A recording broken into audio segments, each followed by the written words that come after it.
na semana anterior, vimos que Moisés imediatamente partiu para o Egito e ali contou a seu irmão Arão tudo o que lhe havia acontecido. Ele falou comigo. Eu discuti com ele. Com Deus? Você vai liderar uma rebelião? Todos sabem que você nunca passou mais que uma noite aqui. Você virou as costas para todos nós. Eu só sei que sou o que sou e ele me enviou. Eu não sei por que ele me escolheu. Nunca compartilhei vossa carga.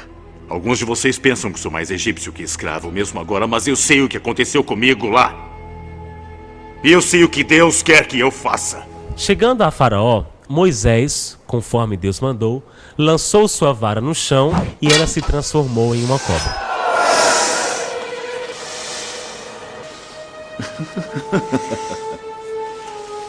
Até as crianças no Egito realizam truques como esse. Permite que seu povo siga seus deuses. Deixe que sigamos os nossos. Mas isto não convenceu o Faraó, que não acreditou em Moisés e mandou aumentar ainda mais o castigo sobre o povo de Israel. Já chega! O faraó não irá disputar com um escravo. Levem-nos de volta ao trabalho. Menerite, faça com que saibam quanto um escravo deve trabalhar. Vai!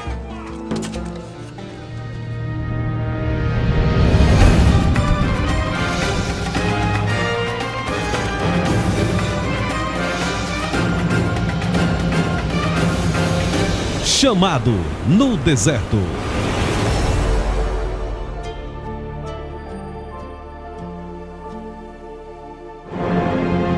Pragas que pregam. Moisés e Arão não foram ouvidos pelo temível Faraó. Vieram aqui para suplicar? Para pedir desculpas? Para lhe dar um último aviso. Liberte seus escravos. Havia chegado a hora de Deus mostrar o seu poder e enviar 10 pragas para tirar o povo do Egito.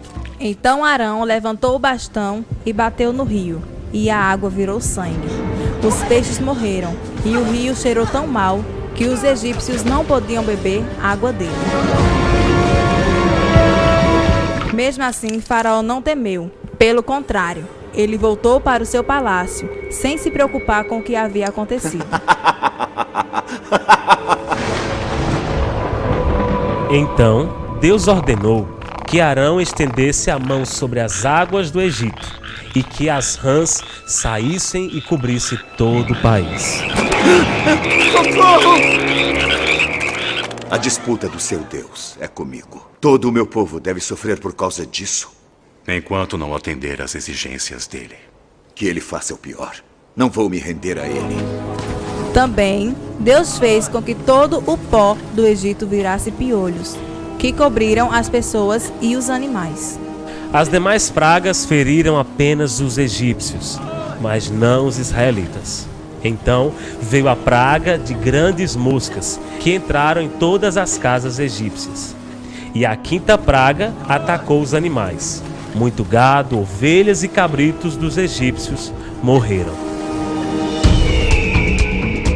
Faraó continuava endurecido. Então Deus fez com que os gafanhotos se espalhassem sobre todo o Egito e invadisse toda aquela região em quantidades enormes, como nunca havia acontecido. Moisés jogou cinza para cima, que viraram úlceras nas pessoas e nos animais. Também mandou que descesse dos céus trovões, chuva de pedra e raios sobre o país.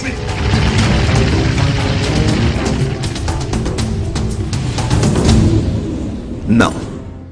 Me render a um escravo.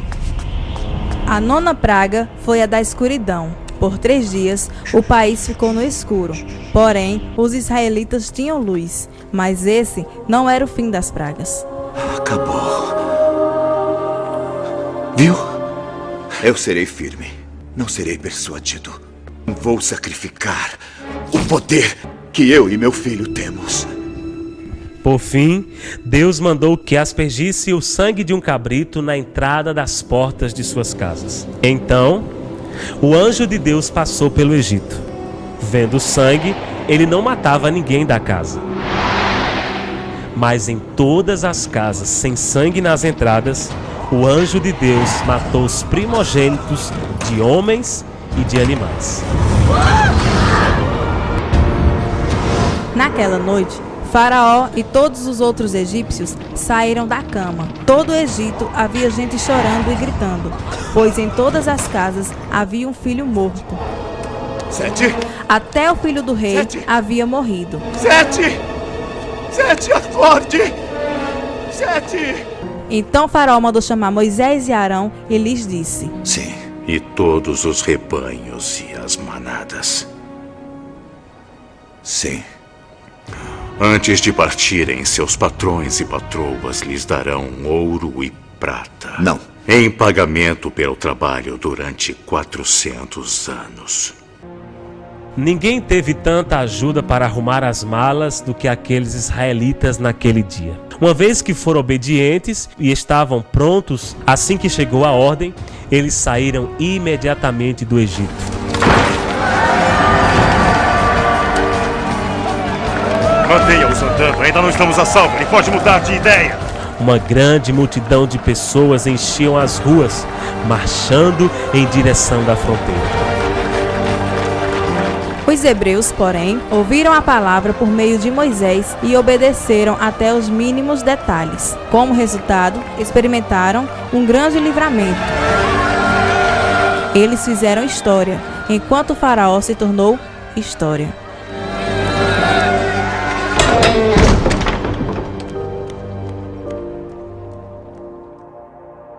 Essa terrível demonstração de juízo sobre o Egito e essa batalha entre um Deus justo e o coração teimoso de Faraó nos ensina duas verdades. Primeiro, quando Deus julga, ele julga completamente. E segundo, é terrível cair nas mãos do Deus vivo. Do princípio ao fim, o coração de Faraó manteve-se aprisionado numa camada de indiferença. E fato que, sobre a pressão de sua corte, ele determinou dizendo: deixe o povo ir. Mas seu coração permaneceu inflexível até o final. Por todo o tempo e a eternidade, ele permanecerá um exemplo do que significa resistir e rejeitar a bondade de Deus. Esse segmento da história egípcia nos faz lembrar de que não se pode ser negligente por toda a eternidade. O dia do juízo finalmente vai chegar. É terrível pisar na graça de Deus. Os seus castigos são tremendamente completos. Nunca duvide disso.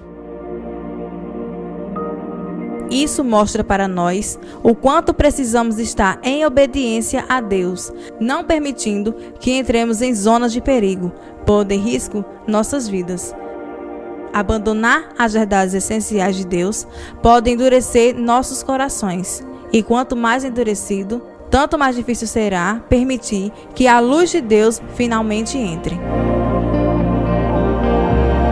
A saída do povo do Egito demonstra que, se seguirmos no Senhor em fé e em obediência, faremos história. O plano dele é muito mais amplo do que tirar você do Egito. E por fim, ele poderá lhe dizer: filho, você está exatamente onde eu quero que esteja. Continue assim. Confie em mim e vou abençoar e usar você. Tudo começa com obediência.